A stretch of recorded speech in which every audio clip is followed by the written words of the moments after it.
Scooter safety, top of mind after two separate crashes sent people to the hospital last night. One crash left a scooter rider badly injured and the other driver just took off.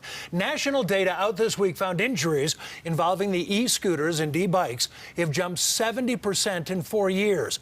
More than 20,000 people have been hospitalized. Here in Denver, a hit-and-run driver killed one person on a scooter last month, and that driver still has not been found. And in 1 hour, Tuesday night, Denver police responded to two crashes between e-scooters and cars. The first happened at Colfax and Broadway, then a collision at First Avenue and Bannock. Michael Abeyta joins us live downtown tonight. Michael, you talked to a woman who just published a study about the safety issues surrounding these e-scooters. So what did she have to say?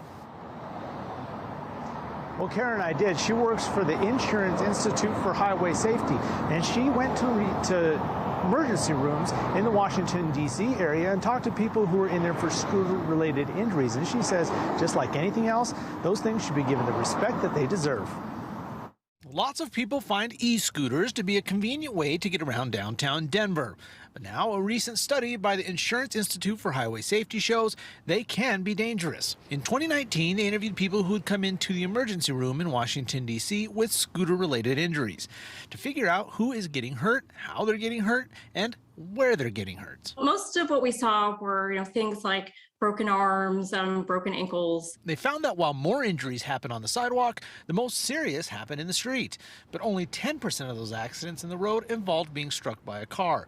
So why were injuries in the road so bad? And we thought that people might be going faster in the street. In fact, bicycle riders are at greater risk of being hit than e-scooter riders. Regardless, the injuries both cyclists and scooter riders sustained were equally as serious. Which was kind of surprising, given that cyclists tend to be in the kinds of crashes that we would think would be more serious. Arm and leg injuries are the most common, but people did get head injuries. We saw people who had serious concussions, even people with skull fractures. And hardly anybody was wearing a helmet. And the more experienced riders get with e-scooters, the less likely it is they will be injured. It's about a third of the people in our study who were injured were on their very first ride.